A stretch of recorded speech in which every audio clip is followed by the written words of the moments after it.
사우스 캐롤라이나 대학에 재학 중인 21살 사만다 조셉스는 전액 장학금으로 로스쿨에 합격했습니다.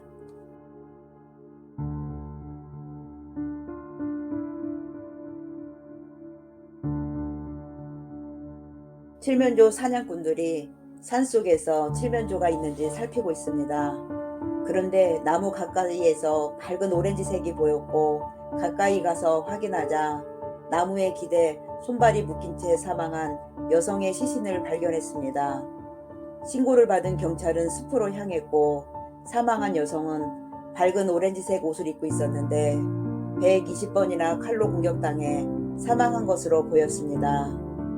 새벽 기과 중 실종됐던 사우스캐롤라이나 재학 중인 21살 여대생 사만다 조셉슨이 14시간 만에 숨진 채 발견된 것입니다. 이제 40일 뒤면 대학을 졸업하고 로스쿨 진학이 확정된 사만다는 오늘 밤 친구들과 함께 컬럼비아 펍으로 놀러가기로 했습니다.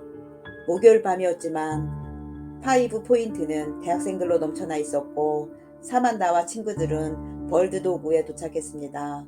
그녀는 200km나 떨어진 곳에 살고 있는 남자친구 그레이그에게 지금 파이브 포인트 펍에 있으니 이쪽으로 오라고 문자를 했습니다. 2시간이나 운전해야 하는 부담감도 있고 이틀 뒤면 사만다가 자신의 집을 방문할 예정이라 그냥 이틀 뒤에 만나자고 답했습니다. 친구들과 즐거운 시간을 보내던 사만다는 다음날 아르바이트를 가야 하기 때문에 술집 문을 닫는 3시보다 1시간 일찍 혼자 펍을 나서고 우버 택시를 앱으로 불렀습니다. 그때가 새벽 2시였습니다. 사만다는 검은색 차량에 도착하고 뒷좌석에 올라탄 뒤 사라졌습니다.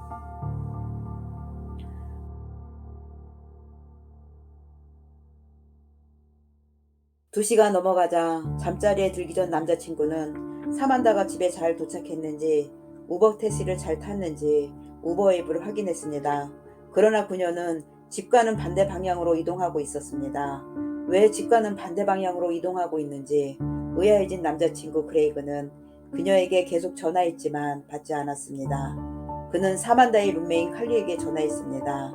얘기를 들은 칼리는 놀라 술집에서 나와 집으로 향하였고 그 사이에도 남자친구는 계속 사만다에게 전화와 문자를 했지만 도무지 연락이 닿지 않아 내일 다시 이야기해봐야겠다고 생각하며 잠자리에 들었습니다. 남자친구는 어제 늦게 잠든 탓에 11시 45분에 눈을 떴습니다. 사만다 룸메인 칼리로부터 3통의 부재등 전화가 와 있었습니다. 남자친구는 그녀에게 전화해 사만다가 괜찮은지 물었습니다. 칼리는 떨리는 목소리로 사만다가 집에 들어온 것 같지 않다고 혹시나 아르바이트를 갔는지 확인 전화했지만 출근하지 않았다는 답변을 들었다고 전했습니다.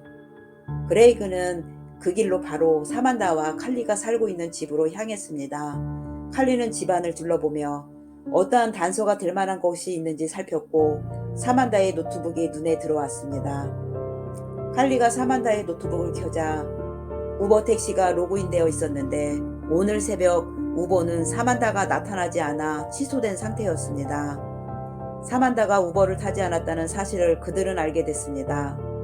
그레이그와 친구들은 지난밤 놀았던 펍을 방문해 사정을 이야기하고 CCTV를 확인할 수 있었습니다. 사만다가 밝은 오렌지색 옷을 입고 펍으로 들어가는 모습이 보였는데 특별한 일 없이 사만다는 친구들과 즐거운 시간을 보내는 듯 했습니다. 얼마 후 그녀가 우버를 부르는 듯 휴대폰을 본 후 누구와 통화하며 밖으로 나가는 모습이 찍혀 있었습니다. 펍을 빠져나간 사만다가 길가에서 우버 택시를 기다리다 한 차량이 다가오자 걸어가서 타려고 했지만 차는 그대로 지나쳐 갔습니다. 사만다가 부른 우버 택시가 아닌 듯 보였습니다.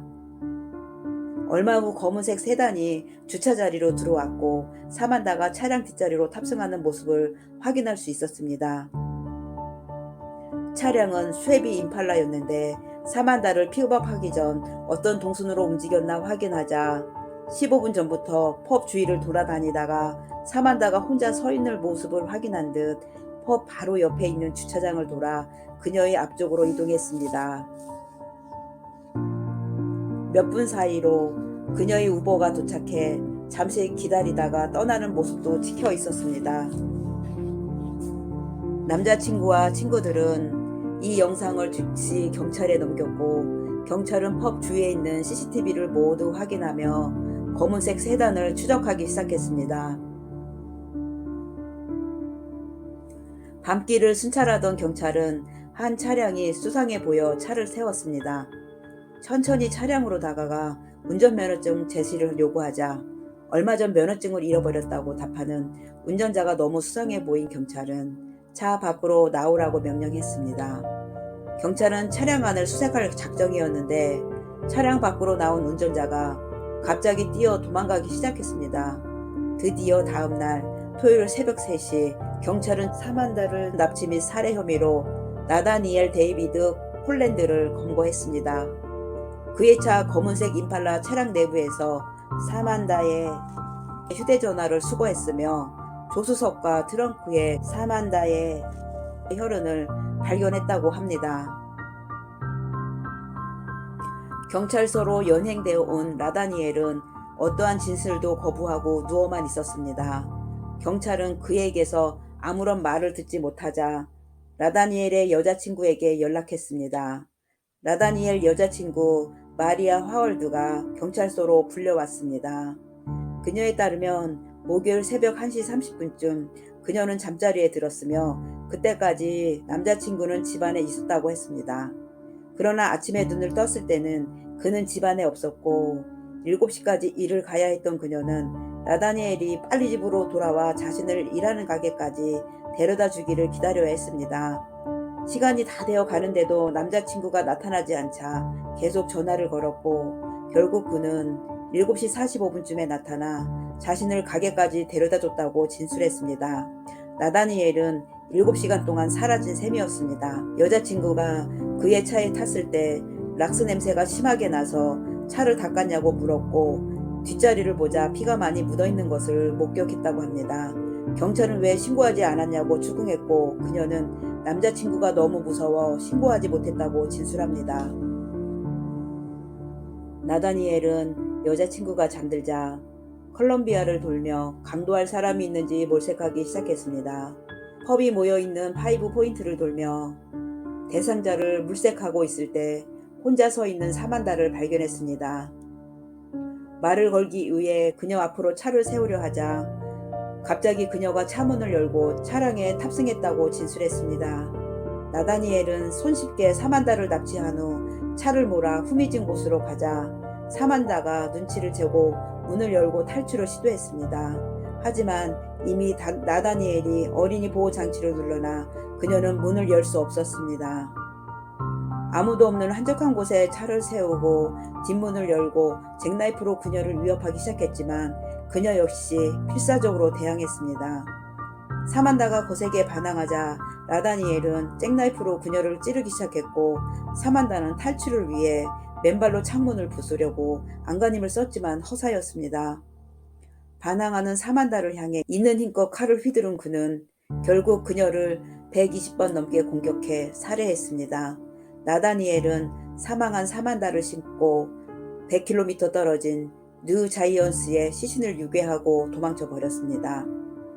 여자친구가 일어나기 전에 모든 일을 끝내야 했던 다나니엘은 은행 ATM기에 들려 돈을 인출하려고 했지만 실패했습니다. 그는 다음날 사만다의 휴대폰 잠금 장치를 풀어 결국 돈을 인출한 것으로 확인됐습니다. 21살의 사만다 조셉스는 자신의 꿈을 펼쳐보지도 못하고 잘못 탑승한 차량 안에서 잔인하게 살해되는 사건이었습니다. 이 사건을 통해 나다니엘은 납치 살인죄로 종신형을 선고받고 현재 복역 중입니다. 감사합니다.